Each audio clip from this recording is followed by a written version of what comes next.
Good morning, শুভ সকাল। আশা করি সবাই ভালো আছে, আমরাও ভালো আছি। তো চলে আসলাম একটা নতুন ব্লগ নিয়ে। তো তোমরা সবাই জানো আমার সকাল সকাল রান্না শেষ হয়ে যায়। তো ছেলে মেয়েকে পাঠিয়ে দিয়ে রান্না বসিয়ে দিয়েছিলাম, রান্না আমার শেষও হয়ে গেছে। তো এখানে কমপ্লিট ডুগা দিয়ে চচ্চড়িটা বাকি ছিল, তো ওই চচ্চড়িটা এখন নামিয়ে দিব। আর এদিকে অনেক কাপড় জামা জমা হয়ে আছে, এগুলো পরে মেয়েকে এনে তারপর গোছাবো।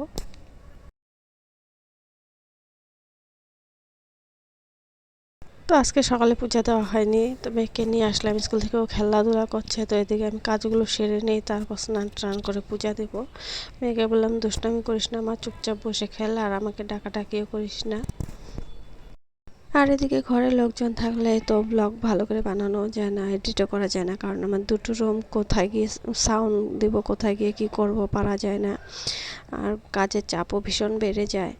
তো এখন ঘরটা সরে তারপর কয়েকটা কাপড় আছে, ওই কাপড়গুলো ধুবো, তারপর দিয়ে আমি স্নান করে ঠাকুর পূজা দেবো। স্নান তো আমার দিনে যে কয়বার হয় আমিও জানি না। আর এদিকে ওর পিসি আর পিসির ছেলে আসছে, কারণ ওর পিসির ছেলে দিবে সিএ পরীক্ষা, তো ওদের পরীক্ষা চলছে, তার জন্যই আমাদের ঘরে এসেছে। তো ঘরের কাজকর্ম সেরে টেরে চলে আসলাম আমি কাপড় ধুতে। তো দেখতেই পাচ্ছ কত কাপড়। এদিকে ওর পিসির ছেলের আর পিসির কাপড়গুলো ধুয়ে শুকা দিচ্ছে, আর এদিকে আমার অনেক কাপড় জমা হয়েছে, কাপড়গুলো ধুয়ে যাব ছাদে মেলতে। আর তারপরে এসে মেয়েকেও ছান করাবো, আমিও ছান করব। আর এদিকে মেলতে গেলেও তো কাপড় অনেক করে আছে, টাইমও লাগবে। কত টাইম লাগে বলতেও পারছি না, আজকে অনেকটাই দেরি হয়ে গেল। তো কাপড় টাপড় ধুয়ে ছাদে মেলে এসে তারপর স্নান টান করে চলে আসলাম ঠাকুর ঘরে। এখন পূজা দিয়ে তারপর ভাত টাত খেয়ে মেয়েকে ঘুম পাতাবো।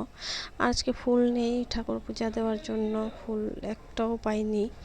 আর শেফালি ফুলও এখন কম ফুটে, তার জন্য।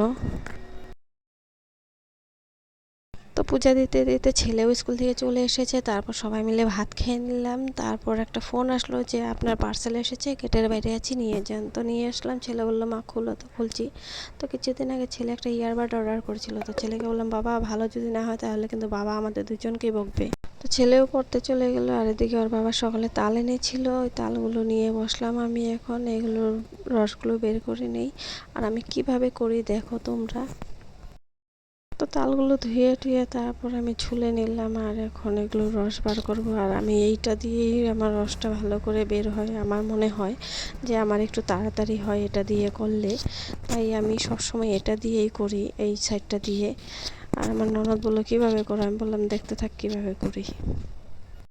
তো এদিকে আমি তালের পাল্প বার করছিলাম, আর এদিকে মেয়ে আর আমার ননদ খাটে বসে বসে দেখছিল, আর বলছিল যে বৌদি তুমি এটা দিয়ে করো। আমি বললাম যে হ্যাঁ, কয় হ্যাঁ দেখেছি আমি, কোন ভিডিওতে দিয়েছিলে, একটা ভিডিওতে আমি তখন দেখেছি। দুটির থেকে 6টি বেরিয়েছিল, তো 6টাই পুরো কমপ্লিট হয়ে গেছে। আমি এখানে কোনো জল ইউজ করিনি। এখন এগুলোকে ছেঁকে নেব, যদি আঁশ থাকে ওগুলো বেরিয়ে যাবে। তো ছাঁকা শেষ আমার, এখন রেখে দেবো, আমি একটু বাইরে যাব, তারপরে এসে বড়া বানাবো।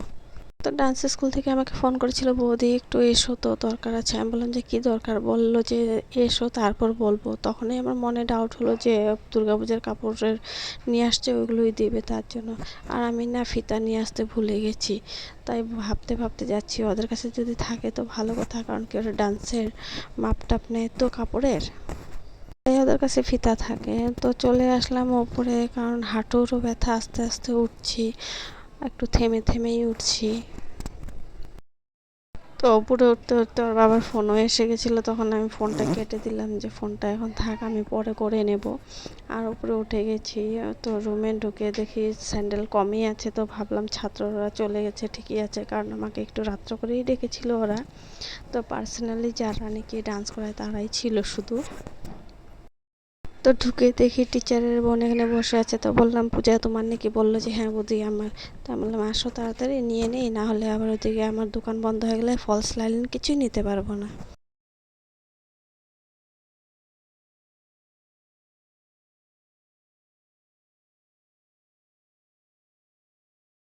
তো আমি লাইলন কিনতে কিনতে ওর বাবাকে ফোন করেছিলাম, তুমি কোথায় আছো? বললো যে সামনে আছি। তো আমি বললাম তুমি যখন সামনে আছো একটু দাঁড়াবে, আমাকে নিয়ে যাবে, কারণ ব্যাগগুলো ভীষণ ভারী হয়ে গেছে। তো ওর বাবা দাঁড়িয়েছিল এক জায়গায় আর আমি খুঁজছিলাম আরেক জায়গায়। তো ফোন করলাম, তারপর ওর বাবাকে বললো যে আমি তো এখানেই দাঁড়িয়ে আছি, তোমাকে তো দেখতে পাচ্ছি না। আমি বললাম যে আমি তো এই সামনে দাঁড়িয়ে আছি, তুমি কোথায় আছো? বললো যে পিছন দিকে দেখো। তো পিছন দিকে দেখি দাঁড়িয়ে আছে, তো এদিকে আসলাম সামনে। তো ওর বাবাকে বললাম আমার আরেকটা জিনিস কিনতে হবে, একটু আগে গিয়ে তুমি দাঁড়াবে। বাইরের সব কাজকর্ম সেরে দুজনে মিলে বাড়ি ফিরছিলাম। তো গলিতে ঢুকতে ঢুকতে ওর বাবা বললো যে রান্না করে গেছিলে নাকি? আমি বললাম যে না, রান্না করে যাইনি, এখন গিয়ে রান্না করব আর তালের বড়াগুলো বানাবো। আর আমার রাস্তায় মনে পড়লো যে মেয়ে আমাকে কাজু বরফি আনতে বলেছিল, আমি তো ভুলে গেছি। তো আসার পর মেয়ে আমার সঙ্গে অনেকক্ষণ ঝগড়া করলো, আমার সাথে ঝগড়া করে এখন ওর পিসির সাথে ঝগড়া শুরু করে দিয়েছে। আর ওর বাবা এই রাত্রেবেলা গেছে ওর জন্য কাজু বরফি আনতে। আর দিকে আমি রান্না বসিয়ে দিয়েছি, আর দিকে দেখো দুজনে কি ঝগড়া। এদিকে জল খাচ্ছে আর ওদিকে ঝগড়া করছে। আমি বললাম জল খেতে খেতে ঝগড়া করে না, আমার গলায় ঠেকবে। বললো যে না, ঠেকবে না আমার গলায়। ওর পিসি যেন কি বললো ওকে, আর ওকে কোনো দৌড় দিয়ে ওর পিসিকে থাপ্পড় মেরে বাইরে চলে গেল। তো ওর পিসি বললো যে আয় তুই ঘরে আয়, তোকে দিচ্ছি আমি। তো ঝগড়া করে ওর পিসির সাথে জিততে পারলো না বলে মেয়ে কেঁদে দিয়েছে। তো ওর পিসিকে বললাম ওকে ছাড়, সবাইকে ভাত দে, অনেকটা দেরি হয়ে গেছে, 11:30 বাজে, আমার একটু দেরি হবে, আর একটু বাকি আছে। তো এই দেখতে পাচ্ছ এটা লাস্ট। আর ওদিকে দেখো এক হাঁড়ি ভাজা হয়ে গেছে। আমার ছেলে মেয়ে তালের বড়া খেতে খুবই ভালোবাসে। তো পরের ব্লগে আবার দেখা হবে তোমাদের সাথে। ভালো লাগলে লাইক করে দিও, সাবস্ক্রাইব করে দিও, কমেন্টে জানিও। Tata, bye bye, good night.